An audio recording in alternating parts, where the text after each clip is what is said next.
Ladies and gentlemen, please welcome my guest today. What an honor, Charles Fleischer.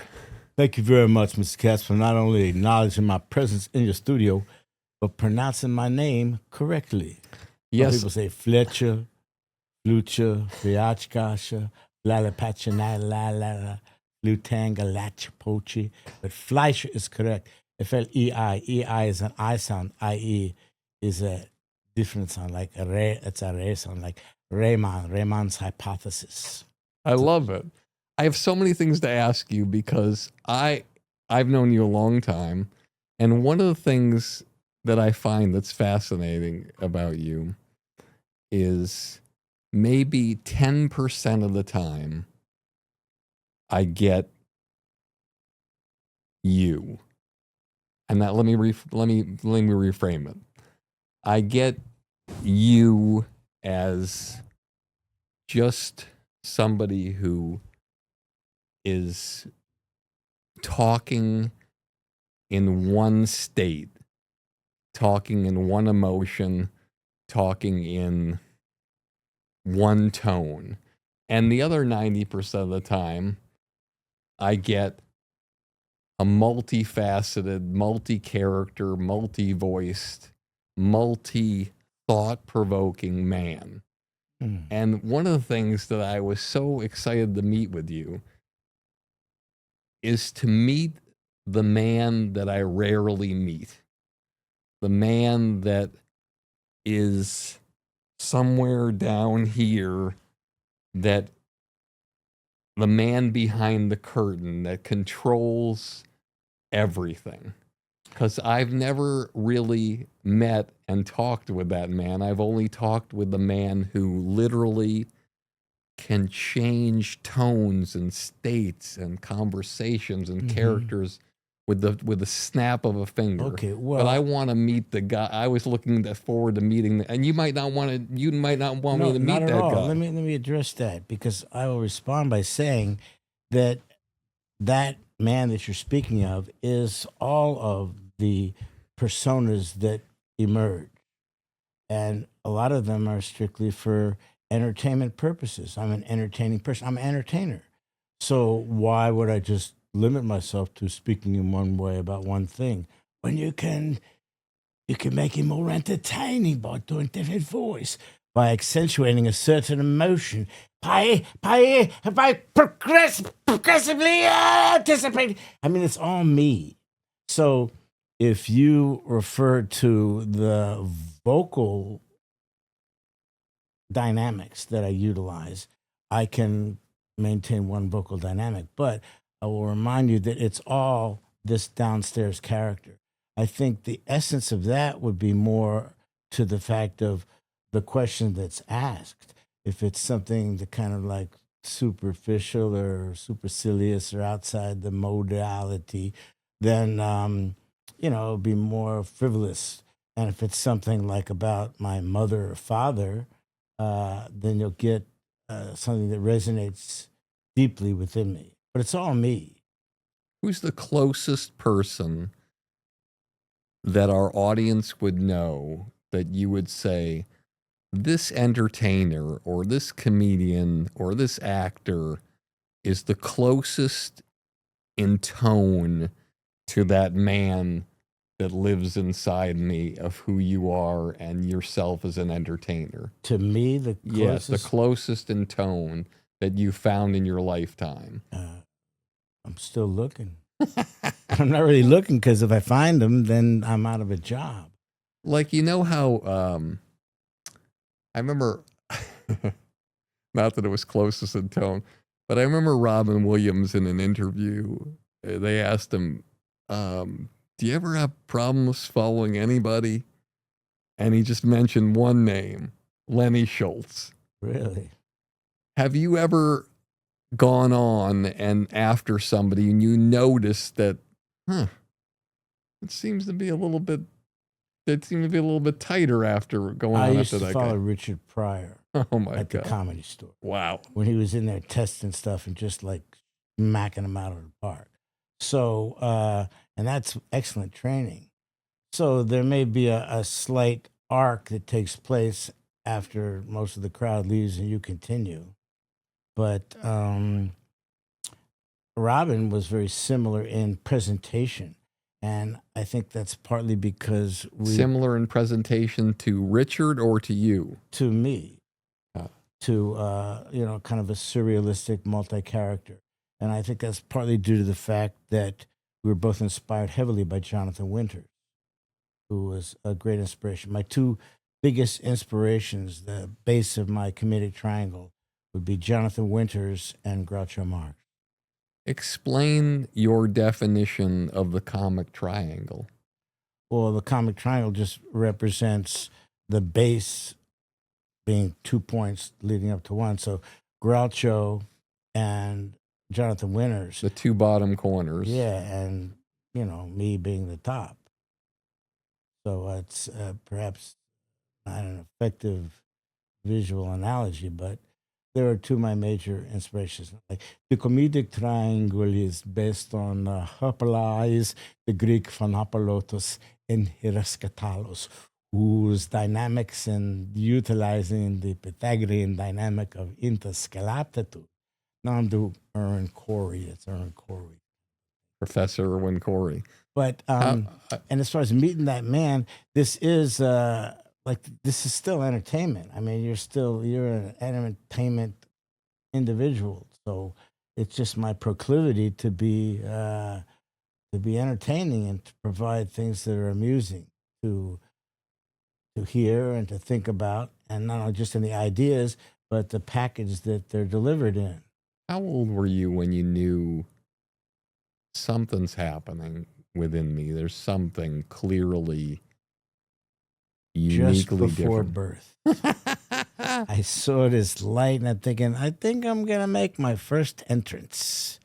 And I was just wondering, what am I going to close with? Because George Burns said, always close big. When I was 9 years old at summer camp at Camp Kiwanee, La Plume, Pennsylvania, I did stand-up. It wasn't officially stand-up. I just, they had like a talent show kind of thing. What did you do on that talent show? I did a Jonathan Winters bit. Did you credit Jonathan Winters or just do it? No, it wasn't an exact ripoff. I don't think. Because I started off doing The Driving Instructor by Bob Newhart. Oh, right. And I used to say this is a Bob Newhart routine, and every host would come off stage that had no integrity and would say, when you're doing somebody else's bit, just take the bit. Don't give them credit for it. Nice to give credit afterwards, maybe. I did it was a pitch of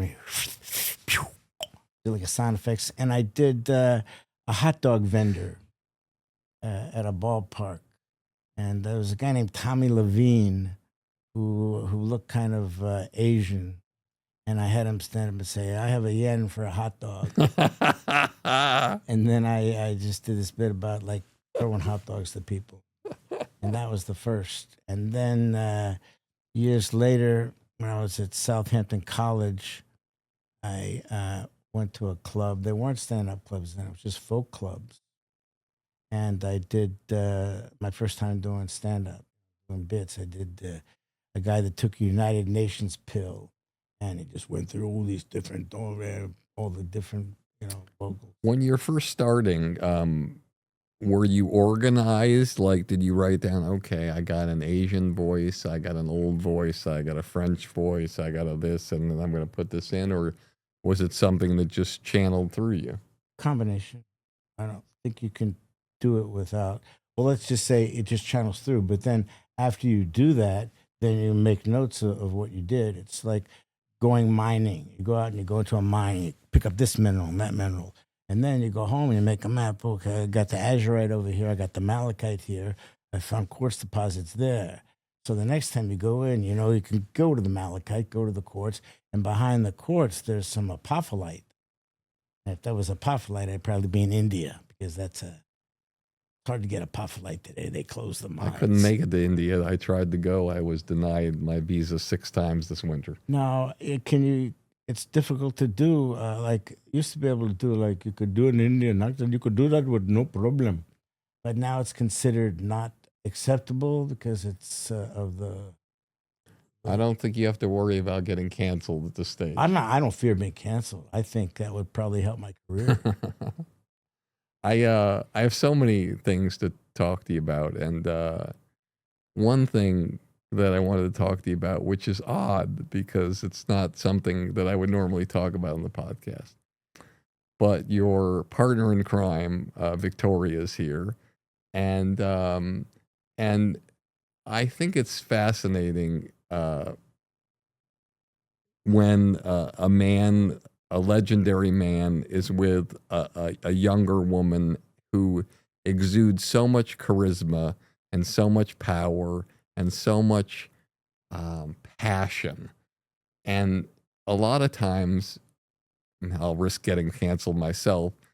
Uh,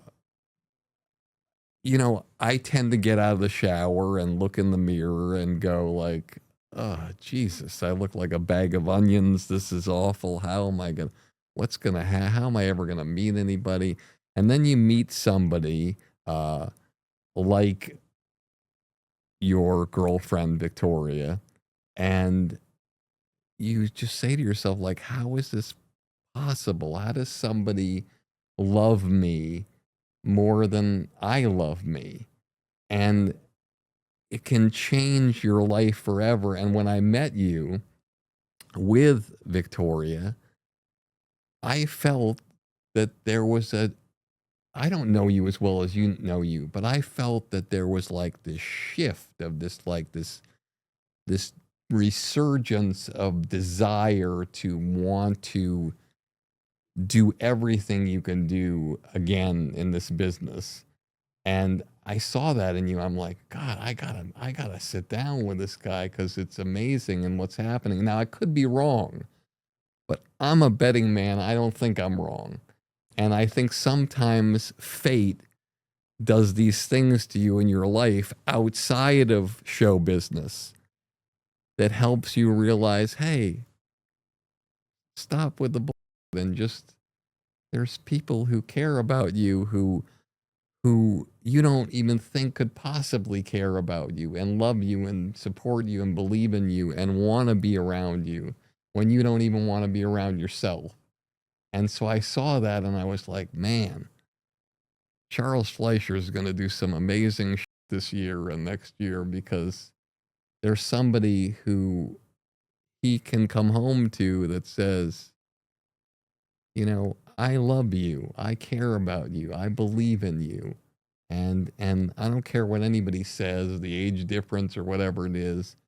I'm fucking here. And that I just want to acknowledge that, which I would rarely acknowledge. And I think I'm right when it comes to that because I see you and I don't know. It's like you're still Charles Fleischer, but you're have a different there's a different vibe, a different feeling, and I'm excited for you. And I just wanted to say that it's not a question, it's not anything, it's just a statement, and I just want to let you know I see it and I feel it. Well, I appreciate it, and I can only say that love is a vital force. The person who loves you is a vital being that's on your level in many ways. That you can't help but create a synergy that is powerful. Yeah, and I don't know if you're like this. And Victoria, I always look at things like this when I'm with somebody. I say to myself, okay, I'm auditioning every day for the next day. I don't have the next day. And so I'm grateful for if you break up with me today, I've won. I've had an incredible journey, but I'm still going to audition today so I can have you tomorrow. And that's the way I always look at things. I'm grateful for every day, and I'm so happy for you, and I really am. Well, I appreciate it. I'm blessed. You are Blessed and well dressed. I'm great and grateful. I'm well read and ready. I'm educated, illuminated, hiding and bright. And may I commend you on not wearing headphones. Uh, A lot of these kids today with the podcast, with the headphones. mm, Did Johnny Carson wear headphones? I just don't understand Explain that why. to me. Because they it's want from to, radio. There's a lot of times back in the radio days they wore headphones, right? and they But just want to hear themselves, TV. hear the sound, make sure it's right. But that's what an engineer or That's AI what is ears are for. for. It's like I even if something fucked up in the sound, it's still going to be fixable. So I just want to be able to talk to you like a regular person. It just makes more sense than wearing headphones. Yeah, and so I want to talk to you about how you feel the entertainment business has changed since you started. What you're doing, that talent that might not transfer to the new world, and what parts of your talent do translate to this new world, because the world changes every day, not just in entertainment but in politics and in other countries. What do you feel is happening that shocks you most about the comedy business now, and what is it about what's happening today that you feel maybe not as well equipped for, or that you feel totally equipped for? I think it's all irrelevant for myself. I mean, the only way to really be successful is to be yourself, and to go back to your first comment, to that little man inside of me, however you refer to it, the essence of your being. Just stick to it. You're not gonna. Well, right now they're liking the pink lilac flavor with the little bouquets of schnuv. And, I don't do schnuv.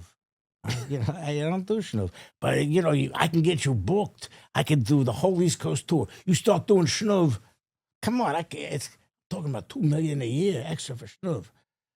I'm just, I don't know how to do schnuv. I'm not a schnuv. You should get Billy Fnup. He's the best schnuv in the business.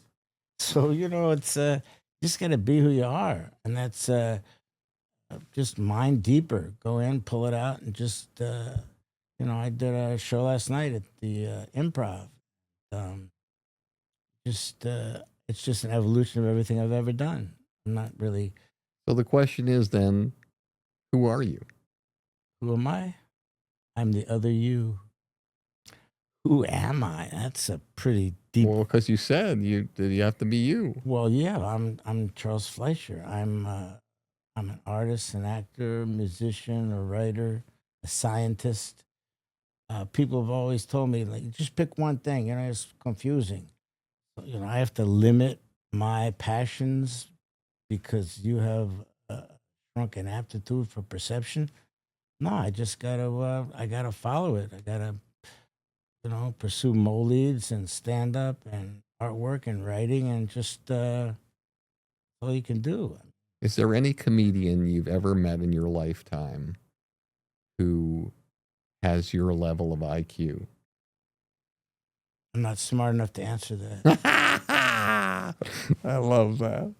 Who's the smartest comedian you've ever met, that not smart on stage necessarily, but the smartest, like, highest level of IQ that you've ever met?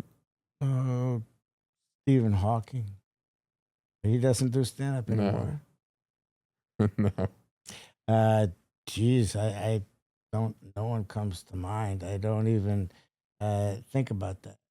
Do you ever think about throughout your career the artists who do stand up comedy that you had the most respect for, not necessarily as a human being, but just from when they said hello everybody to when they said good night?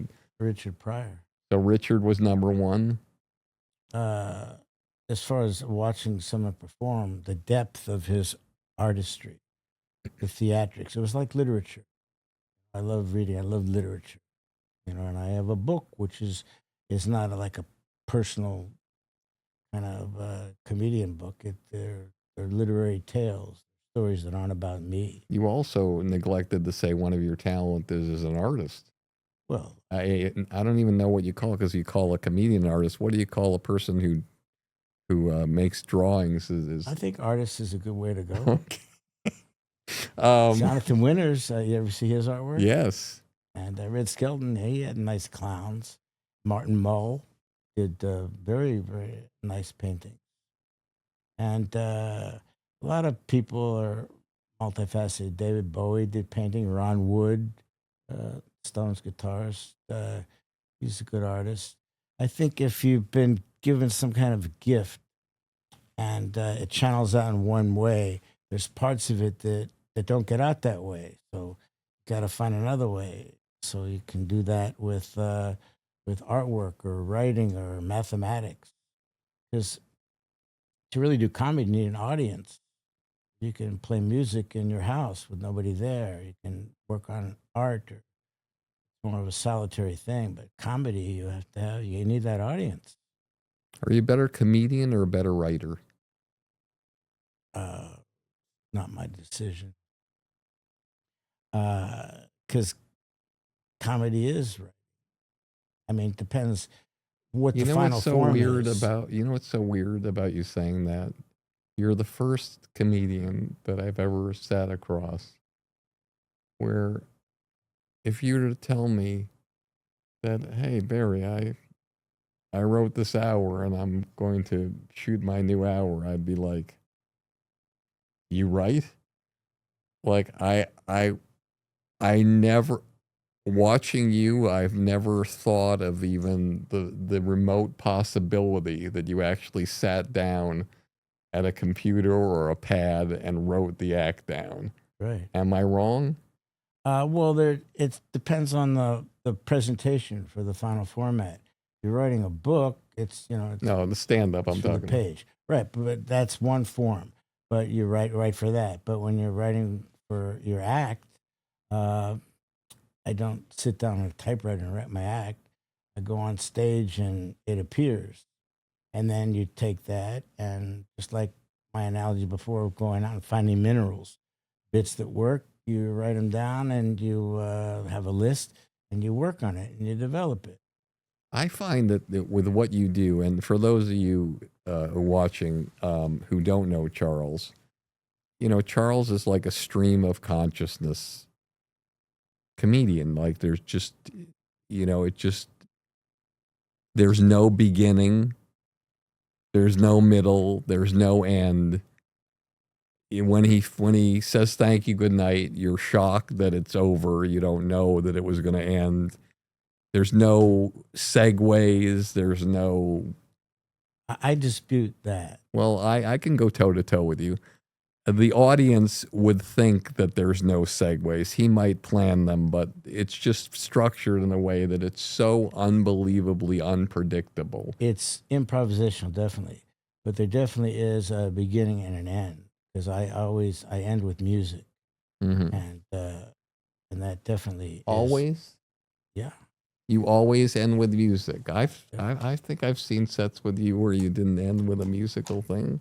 Well, Am I wrong? I would suggest I'm wrong a lot, I guess, apparently. The human memory is a I can't even do it. delicate thing. I close. George Burns, I remember someone's always end big and strong, end with peace. So I said, oh, okay, I can do that. God, this is so good. You're so good, Charles. So Well, good. That's You're so good. As good as I am, I want to be better. And that's what I'm talking about, why I wanted to sit down with you, because you do. I find that when you do the kind of comedy that you do, and I hate to put a name on it because a label, but a stream of consciousness, like for instance, Louis Anderson was not a stream of consciousness comedian. It was all planned out word by word. Seinfeld, he's got a yellow pad. Every single word is Carlin was a master of that. And I talked to George about that, and he loved that crafting of the word. And I really enjoyed the challenge of going out there and creating stuff for the first time, and combining that with things that are established, so the audience doesn't really know what was what. When you go to see a Broadway show, um, you think that you're watching a real conversation. I mean, that's the illusion that's created. The, the, the world that they build there, you're watching it as though it's happening for real. You believe the actors are doing that. You know, oh, this is all written, they rehearsed this and that. So, But the difference, don't lose your place. You go to the Broadway show, there's not one word that changes. It's like Rent, it's the same words every fucking time. Nothing, not one word changes. exactly. You have never done the same exact show twice. That I concur. That's true. How many people can you say that about? Right now, there's 212. And that's not including Lav Brotos, who just did a show now. He's in a different time zone. I don't know the guy in the different time zone. I'm sorry. Well, you know, I'm trying to stay in my time zone. So bad. Every time I see him, he goes, I want to be on the Catsberry. Because you Catsberry. The Catsberry show, please let me be back Bertoy. How industry stand up, industry standard. I don't know. I want to be. I think the hardest part for what you do, to me, not for you, but in terms of the way comedy is structured in this day and age. I think Carlin started the philosophy of, hey, once I do a bit, I'm not going to do it again. However, he did do the Saturday Night Live opening in 1975, and in 1990 he did a longer version of it 7 on a words special. you can't say on Something TV. like it was either that or the football baseball routine. Mm-hmm. So he did use some things he used before on whatever, but these days it's like you do something on television and you never get to do it again. And I think one of the challenging parts for you and a lot of people who are have these incredible characters or gifts is there's a finite number of,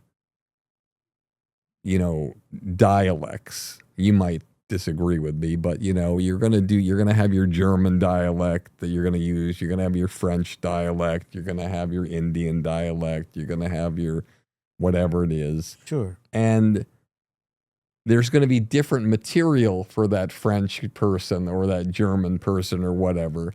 But in the scheme of things, it's still the German guy. Yeah, but there's a lot of the ways different German characters. You can always make it to higher pitch. You can make them talk slower. You can be angry, or it can be really happy. It's like all the characters in the world, all the people in Germany. they're not the German character. Just it's the diversity of life. There's always another season you can put in. Or just do it again. Make the voice a little higher pitch. Or do it again. Slow down. Or do it again. And whenever you say an L word, pause on that and then take a beat to go to the next one. There's always a fine tuning that can take place to modify it and adapt it to something different. When's the last time you bombed? Bombed? Bombed. You mean no laughs at all? Have you ever bombed? Jeez, I'm too resilient to bomb. You've never bombed. Well, let me think. Well, define bomb. The bomb is no laughs at all. The worst fucking show you've ever had in your life. Well, I did a show once for people that didn't speak English. Like some hotel, they're like tourists. But I got them just by, being silly. If they don't understand, just do silly stuff. Or, it can be a hard audience, nobody that rough, but I'll get them. I'll go out into the audience and get them some way. There's good crowds and bad crowds. There's crowds because you have, this joke is established. There's jokes you're working on, but this is grade A established joke. And, last night was a great show with this one of my bits. Didn't get the reaction it normally did. And, it's just, it doesn't affect you in any way. You just that's weird. And there's so many factors when you go on in the night, when there's a plethora of comedians before you. when in the course of the show, is an hour in, 2 hours, after a certain amount of time, the audience gets played out. There's so many factors. Like did another guy earlier in the evening do a bit about putting scissors inside of a helium balloon and sending it into a magnet factory. The guy did that bit. He did, but there was magnetized scissors. It's close enough. That's why it didn't work. Jeez, I'm not going to watch everybody that goes before me and tailor my bit. It really goes back to something I said earlier. It's just gotta do what's coming up. I gotta follow your heart. Sounds a little trite and romantic. Follow your heart, Betty. Don't be afraid to do a voice or to speak sincerely. It can't hurt anyone. You speak from your heart. It matters not which voice you use. It matters not which costume you choose to wear. Only what is in your heart. I do that again, Charlie, and that's not so sappy. It's what's in your heart. Just follow your heart and make it big. Feel it real. Oh, God, I love life. Life is good. It's not what you know, it's but what you need to not know. The one thing I've learned more than anything else, if you're undeniable, you cannot be denied. There is no one out there that has the experience that I have in the entertainment business. Throughout my career, I've been humbled to work with over 25 of the most extraordinary comedy entertainers in the world. One time, a fluke, but 25 times, it's crazy. I'm here to help you create holy shit moments that will blow people the fuck away. You want to do a 5-minute set for late night? I can help you. You want to produce your feature film? I can make it happen. You want to shoot your hour special? Done.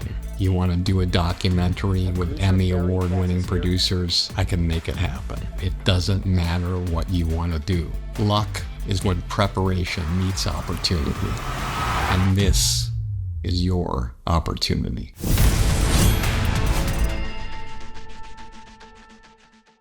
Your first break or first entry into any stand-up club where anybody of any meaning in the business saw you, where was that? Comedy Store. Did you wait in line for Monday night for the 3 minutes, or did you just... Oh, no, I was this when Comedy Store was run by Sammy Shore and Rudy DeLuca. Got it. And so how many times had you gone on stage in other places before you went on stage at the Comedy Store? Just that place out on Long Island, the Cat Ballou, and clubs in Chicago. That's where I really started. The Cat Ballou was before Chicago. I was still at Long Island University. In Chicago, I worked the Earl of Old Town, Ratso's, place called Orphans, Aliota Haynes and Jeremiah, John Prine, Stevie Goodman, Bonnie Kolak, Rose Hip String Band. These are all the music groups. So you go on at the Comedy Store, yeah, for Sammy Shore. Mm-hmm. What happens? You kill. And then what did he say? Thank you, but time tomorrow. And in those days, you didn't have a time. That was when Mitzi came in. You just go there with your stuff, and then they go, okay, you're next. When's the first time you remember Mitzi seeing you and saying their first words to you, and what were they? Ooh, Mitzi had seen me before. Charlie. I was already established, I guess, in her mind. I never had to go through that process. You didn't? No. Got it. Because I was already there. I guess she saw me when I was still working under the auspices of Rudy and Sammy. Got it. And the first time she gave you a shot to work in the main room, the 400-seater, who was on your show? You remember? Jeez, I have no idea. I know it was on the Young Comedian special, Pee Wee Herman. No, the main room, could have been anybody. Tim Thomerson. It's like. Was the Young Comedian special your first break, or was the Tonight Show your first break in your mind? First break in my mind, as opposed to in my Panther colon. Your Panther colon? Thank you very much. When he repeats a word, I always say it's about the phraseology, Charles. And it's you're the like, Panther colon. you are. And I've never said that in my life. That's the beauty of love. Well, who says Panther colon? Nobody. That's why I'm establishing a new thing. It's the Chinook of the Panther colon. I came out here on a break, spring break or something, and where I found the Comedy Store, and I saw someone, and then they told me to go to NBC, and I met Paul Keyes, I think his name was, from Laugh-In. I was on Laugh-In. Wow. I was a Discovery of the Week. Wow. What was your bit that you did on Laugh-In? I played musical instruments that I invented. My tatunophone, the tutanophone. And I used to close my act when I did my stand-up. It was a hot water bottle, or what they call a douche bag. And I put a mouthpiece in it, and I played the French national anthem on a douche bag. And that was my closer. Fantastic. So that was your first television appearance? On Laugh-In, yeah, first national television appearance. And I used to play buildings in Chicago. A writer named Lynn Van Maitre, Chicago Tribune, did a whole article on me. I plugged in my trumpet mouthpiece to a series of pipes that ran through a building and played the building like a giant trumpet. And then that was on ABC National News. I got flown to an ABC affiliate in Cleveland, played a building there. And I came out here and I wanted to play the Century City Twin Towers. I was going to play dueling buildings. And I had in my mind that I was going to play the Alaska Pipeline. But they were a little squeamish.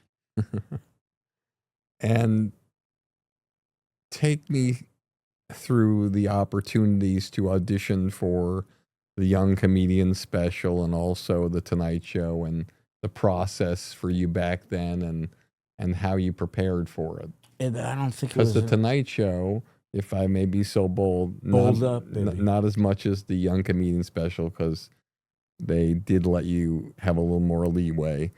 But the Tonight Show, you, word for word, you have the transcript that they tell you to do. And if you don't do it, you're not coming back. If you go against what they want you to do. So how did you do that? Because that wasn't normally your style. Well, that wasn't... I didn't do my jazz freestyling for the Tonight Show. It was bits that I did. I think I did my kung fu bit, and I played, my tatunophone. How many times did you audition for Jim McCauley? I never really auditioned. You never auditioned? Well, you'd be in the club, but I didn't, they'd see you. But how many times do you think he saw you before he said you? I have no idea whether he's there or not, or Paul Block. He was... Paul Block. I remember Carol Leifer told me she auditioned 26 times before she got it. Wow. I just did my stuff, and if they wanted me, they wanted me. Got it. Incredible. It's just... And... Merv Griffin, though, I did him a bunch of times. That's the daytime show. Yeah, Merv Griffin. And that's because playing a building, Mike Douglas, they flew me to Philadelphia to play a building there. And on the show, the co-host for that week was Roger Miller. Wow. And I became great friends with him. What a great guy. God bless you, Roger. And his whole family. And I jammed with him on the harmonica. And then Roger was doing, he took over Merv for a week or something, and he brought me on as a guest there. And I kept doing Mervs. And then anytime I was any place, I just say, I got to go, I'm doing Merv today. Now, tell me, like, I feel like I remember something, and please shut me down and I'll edit it out. There was a show that's been back maybe 3 times in 40 years that I seem to remember you doing. The one where the person sits in the chair and you Make Me Laugh? Yes. With Bobby Van? Yes. Never did it. Okay. I didn't want to do it. I'll tell you why. I used to say, did Beethoven ever do Make Me Compose? Did Picasso do Make Me Paint? I'm an artist. Make me laugh. Hey, make me fuck a donkey. and make me rich. Make me laugh. F you. Make somebody else laugh. No, I never did that show. All That right. was kind of insulting. Okay. I got it. I got you. So, obviously, the voice is tremendous. You probably have the greatest voiceover agents in the world. No voiceover. You never had a voiceover agent. This goes back to your previous question about something that happened at the Comedy Store.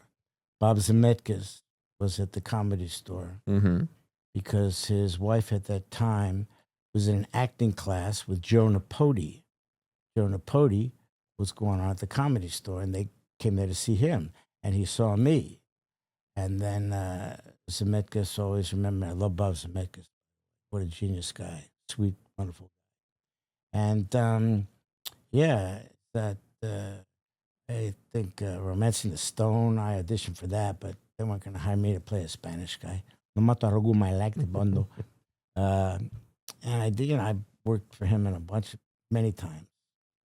Changed my life. Zemeckis. A lot of things that change your life. Happens every breath changes your life. And the last one ends your life. It's a quote. Write that down. Email me later. Cheeky pumpkin. I like to email my shadow, but I always text my reflection. Cheeky pumpkin. I love Barry Katz, but I cannot tell you all the reasons. He's a listener. This is why. He listens. Everything you say, he listens very close. Plus, so fantastic. He's got so hip. When I first knew you, it was at Disney, because you had an office on the same floor, 9th floor. Yes, I had an overall deal at Disney from 1995 to 1999 to executive produce television shows, and it was the greatest experience. Doug Drazen was on that floor. Scott and Larry. Yep. Great writers. And I remember getting to my office. They moved me to this other side, which was this huge corner. I'm like, I don't even know what I'm doing. Sinbad, wasn't his office? Yeah, so I get there. I put my feet up on the desk. I'm like, God, this is the best. I just open a drawer and I reach in, and there's like hundreds of headshots of Sinbad there. I'm like, oh my god, I'm in Sinbad's office. This is incredible. How did this Jewish homeless guy get in with cowboy boots get into this office? But whatever. I got more stuff to ask you. When you do a voiceover, and let's just take the one that you probably started it all or whatever, which probably I don't even really want to talk about that much because it's overplayed probably in your life. But when you audition for Roger Rabbit, I'm always fascinated by this because you go in, there's a voiceover booth, you do the audition, and then you leave, and you don't leave with your audition, you don't leave with your audio tape. And then they say, hey, we like that. Come back in and we're going to give you some more stuff to read. And you're, in my mind, if it's me, I'm like, oh, it's fantastic. How the f am I going to remember exactly how I did it? Remembering the voice, that's an interesting part. How do you do that? It wasn't like an audition at all in that sense. As I mentioned, Zemeckis had seen me. So they needed to have someone do Roger Rabbit off camera when they were auditioning the Bob Hoskins part. Ed Harris, James Wood, a bunch of different guys. So I was off camera there reading Roger Rabbit lines so they could decide who was going to play Eddie Valiant. And after about 3 or 4 of those guys, this is before I had the Zemeckis said, how'd you like to go to England for 4 months and do this? Didn't wait too long before I said. So, but I've often thought about that. Like you create a character, and then like, where's that voice? And it's part of the magic, I guess, of vocal artistry or being an actor. I was like, how do you, when you haven't even done the character and you get a part in a movie, you have the idea who the character is going to be, but if there's a rehearsal, you get an idea. Then when they say action, then, it comes out. but you've been in probably over 100 TV shows and movies. And this is what I keep coming back to with you, which is such, I happen to think it's an amazing skill set. Maybe somebody else watching is like, Barry, calm down. But it's like when you watch, when somebody goes to watch you and see you, no show is the same, as you admitted. No show is the same. When you go on a set with Robert Zemeckis or a lot of these people, Wes Craven or whoever it is, not all of them, but most of them are like, Charlie, do it how it's on the page until I tell you if I have time for you to do it the way you want to do it. Mm-hmm. So you're working hundreds of times in a profession that requires you to not do what the muscle you do so well on stage. Well, it's a discipline. And you can utilize that, but in a more precise fashion. There were suggestions or changes that I made that he said, yeah, do that. Remember, for like a spine flower, that was the name that I used for what a brain was, a spine flower. But after, they do the master, the first take, you've got to be in that same pocket so that it all hooks up. But, look how Robin worked. He would create stuff on camera. As long as you have the right coverage and you're working with the right director, then they enable you to do that. But I love discipline. I love, bringing everything down and focusing. Which is so incredible because, again, when anybody would go to watch you, the illusion is, I'm unhinged, I'm untied, I'm undisciplined. You're not going to have any idea what's going to happen. They don't know that in order to create that unhinged look, you are disciplined. That's the beauty of it. That's the illusion. It's, that's magic. Like, when the guy makes the rabbit turn into a duck, it's like, it probably wasn't real, but the audience thinks it's real. That's what you do. 1, 2, 3, 4, 5, 6. 6 degrees of separation. All right, 6 degrees of separation. I'm going to mention some names or some things. Okay, I love this. And then you just tell me 6 degrees. what you think about it, or if there's anything that comes to mind. Boz Gags. I got nothing. Johnny Depp. Johnny Depp. First meeting of Johnny Depp was in the makeup room for Nightmare on Elm Street. And young, good-looking kid over there. And then I ran into him several times, became friends with him. And then I worked with him again on Rango. And I invented a 13-string guitar. He was the first person who actually played it like he was a guitarist. He's a great guitarist, great musician. Oh. And what a talent. Warren Beatty. Warren Beatty, I worked with on Dick Tracy. And the part I was originally supposed to play, they had to change because they fired the lead actress. And the day they were reshooting that scene, I was on the same lot doing Back to the Future 2. So they put me in another scene where I was with Al Pacino. And, he hired me. Is Oliver Stone the next on your list? Yes, it was. Really? Yeah. How do you like that? See, magic. Really is? Yeah, Oliver Stone. I told you I would do it, Chapoto. No, I didn't cheat. I felt it. I looked into his eyes. I saw Oliver Stone. Yep. Because you're going through a resume that lists things kind of chronologically, and that probably followed that. I'm prepared too, Charlie.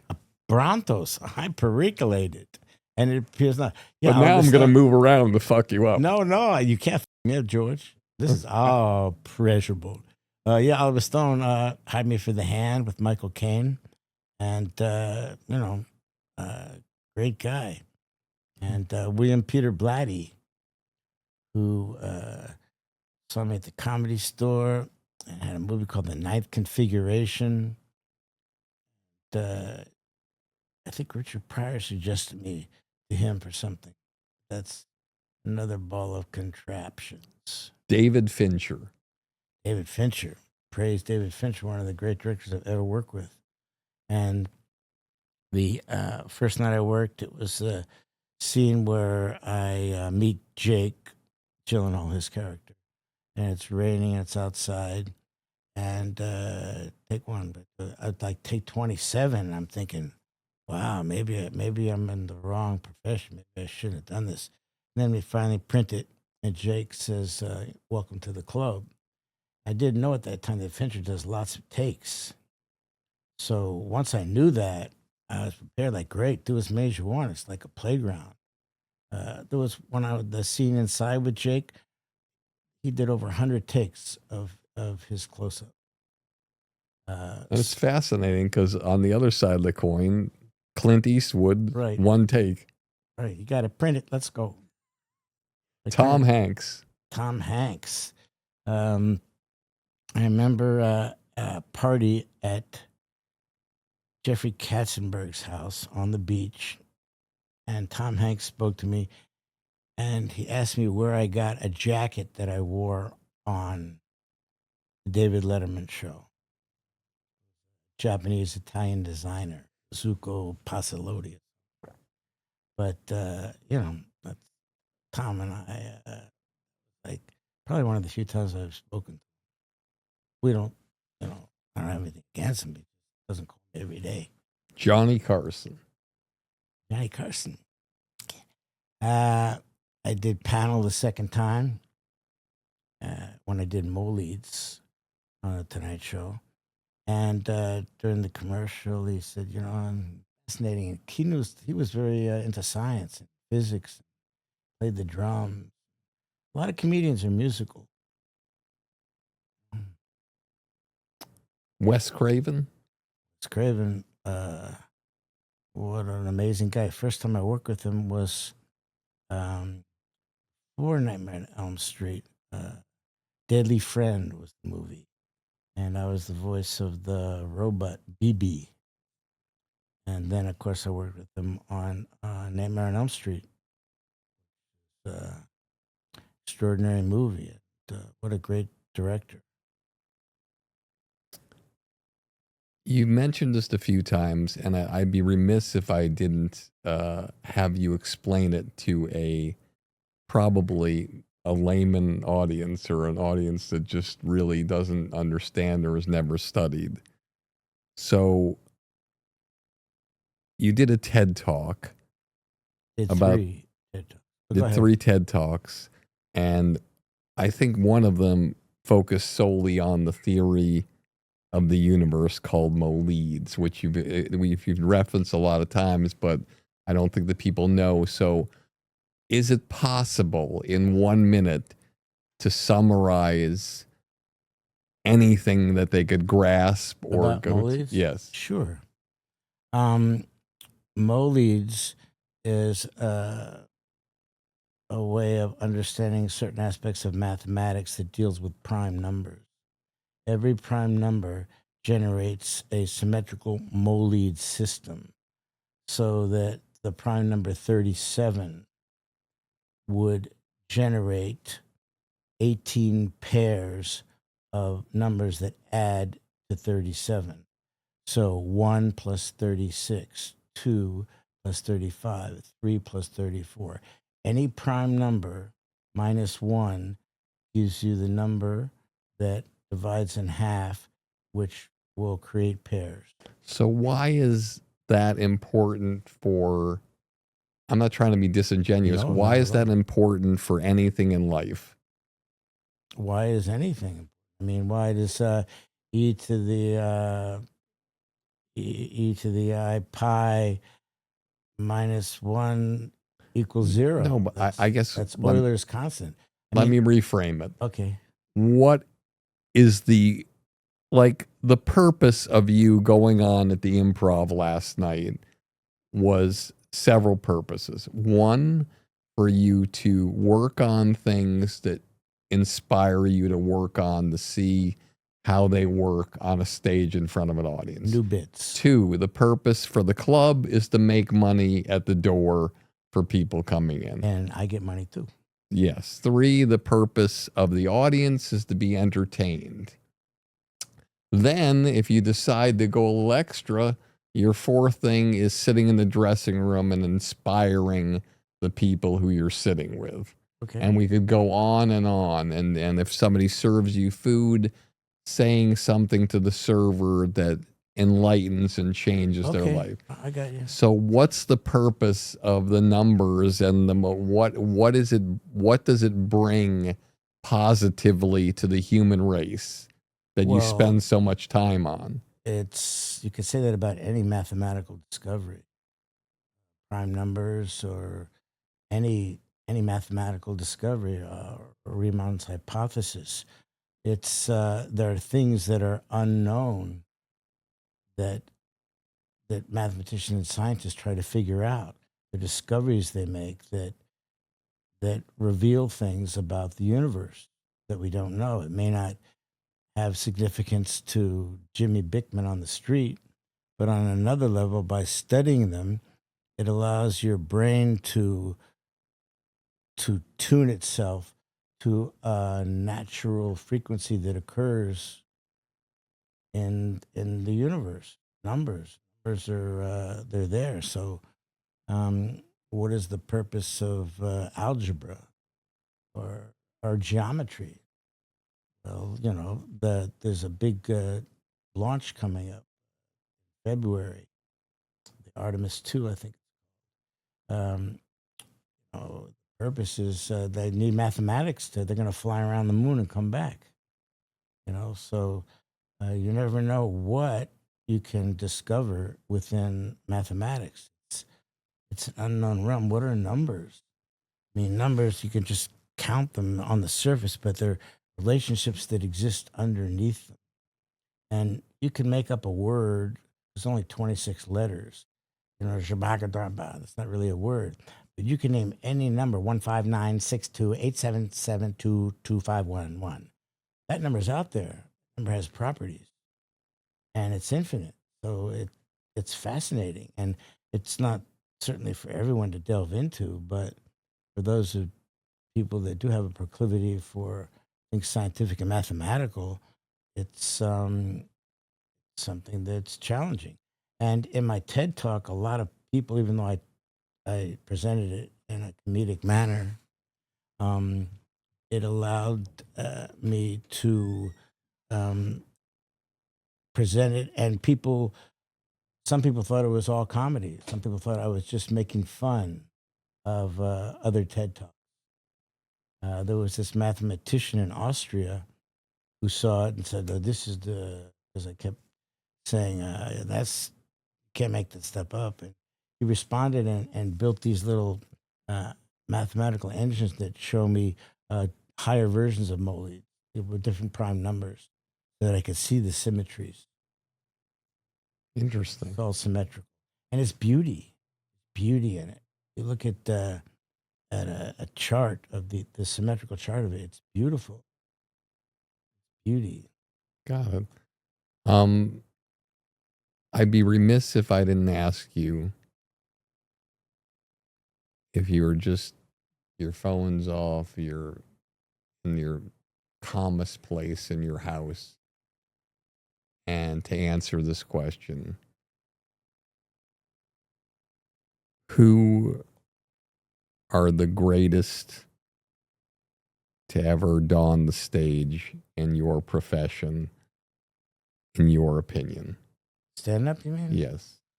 I said it already. You said one person. Richard Pryor. There's no one else. Well, he's at the top. I mean, there's other people, certainly. I think Dave Chappelle is amazing. Agree with that. I think Anthony Jeselnik, fairly new guy. I think he's brilliant. There's a lot of great artists there. No one's touched my soul like Richard Pryor. Is there somebody that's new, or when I say new, within the last 10 years that you watch and you're like, wow, I wonder what's going to happen 40 years from now, that you're like, wow, there's something. Anthony. Yeah. I think he's just extraordinary. Yeah, I would agree with that. And he's like Gahan Wilson, that cartoonist, just Charles Adams, just dark jokes, but really brilliant. I think he's a brilliant guy, and I'm sure there's lots of them that just don't pop up in my head because I don't spend a lot of time thinking about other great comedians. Do you find that young comedians are intimidated to come up to you and talk with you, or are they not intimidated? I have no idea. When you do a show, like when you headline, there's a feature act and there's a MC. Mm-hmm. Do you choose them, or do you just let anybody choose them? No, I don't choose them. I just show up. So you've never chosen anybody to work with you? No. Even though you've been chosen to open up for several huge acts? Never. It just was never presented to me. Who do you want to open for you? It was never an issue. Really interesting. Last question before the last three questions that are short.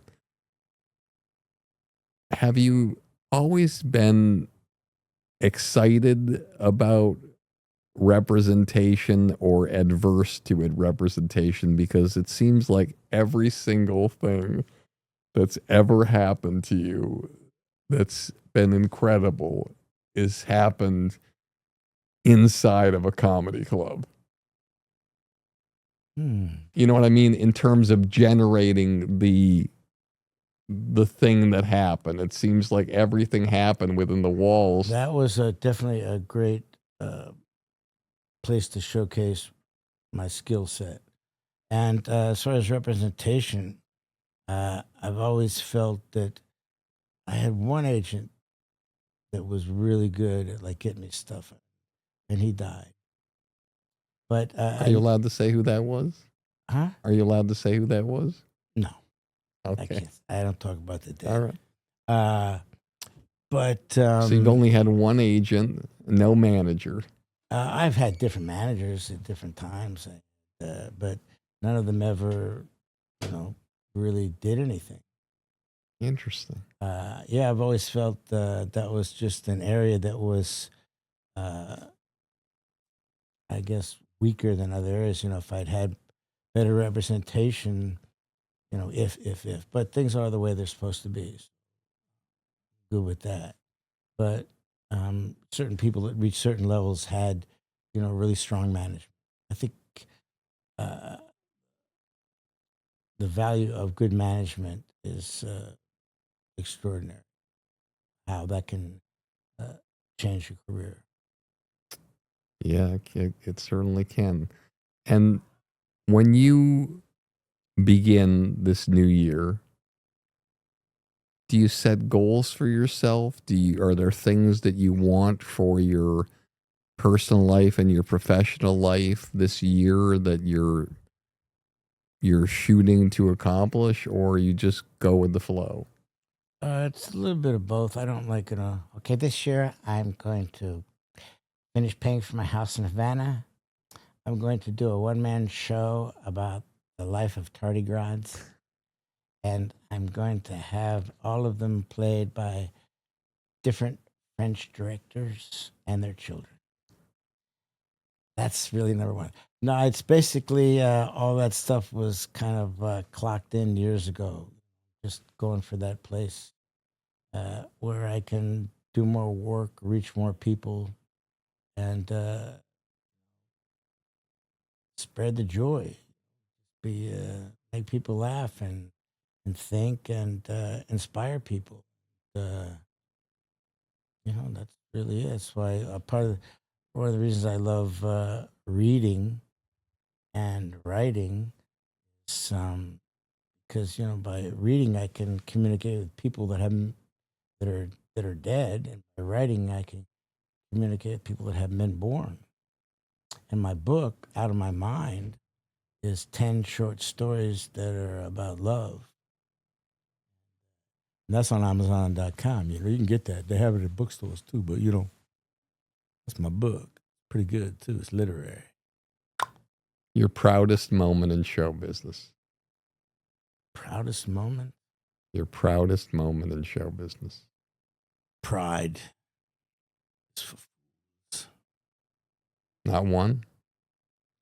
I just, I don't think my brain works. All of your accomplishments are drowning in the ocean. You can only save one. What would you save? Well, moments, events that I thought were monumental. Presenting on the Academy Awards with Robin Williams. That's a highlight. That's a moment. Doing an entire film, that's a big moment. But I think my proudest moments, I just show business. My proudest moments are moments that people won't see. Kindness, expressing kindness to someone that nobody knows about, no one ever will. But I know about it, and the person knows about it. Those are that's my ticket. And I'll tell you this: my parents, what I learned from my parents. My father, I learned treat everybody the same, whether a king or a pauper, treat everybody the same. Mother, I learned that it's better to give to people, and kindness. So that kind of encapsulates the interior me, the essence of me. You and perhaps other people are unable to see when I'm being, Tommy Sticksel. Attention, ladies and gentlemen.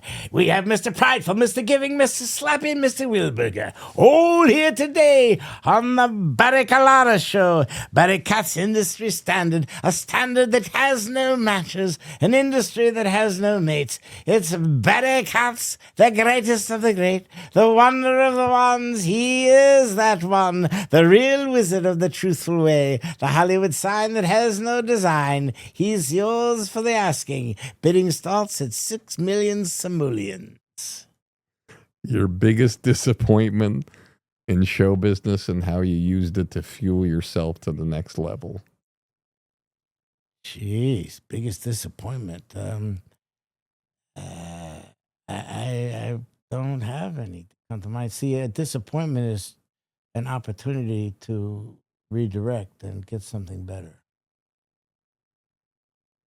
There's nothing that you were looking forward to that got the rug pulled out from under you and it helped you refocus?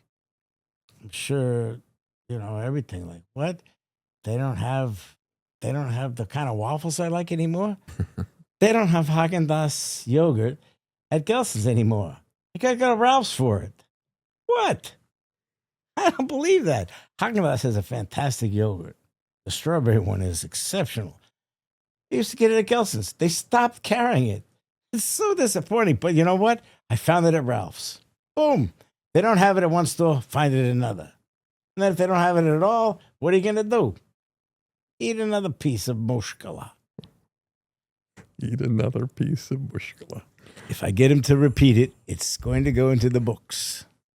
Last question. What advice do you have for the young person growing up in an area that might not be the hotbed for anything, but has that desire to do something in the entertainment business like you, and not only how they get their first breaks, how they move forward in the right direction, but how they get people to notice and how they get people to rehire them and how they make themselves invaluable? And have the kind of career that you've had. I would say give up and don't bother. And your second answer? Well, that's it. There's logic for that. Because if they take that advice, Jenny's probably right. But if you have the mindset, you're going to ignore that and you're just going to go the way you're supposed to go. And close big. Have a big closing. Always close with something. Remember, play an instrument. write things down. Don't wear white in the winter. Charles, Stay away from MSG. Eat natural. Organic, nothing wrong with organic. Food is medicine. Drink a lot of water. Get 8 hours sleep a night. Those are the best things I could say. Charles Fleischer, I am so grateful that you came here and you spent time with me. I know Pleasure, BK. I've known you my whole career, and I am embarrassed to say that I don't know you as well as I should know you. And You know me better now, don't you? I certainly do, and I'm so I feel proud to be here with you. So Well, thank you. that is actually very meaningful. To prove it, I won't say anything sticky or funny. I'll just say I'm grateful for this opportunity. You're a benevolent man. Thanks, pal.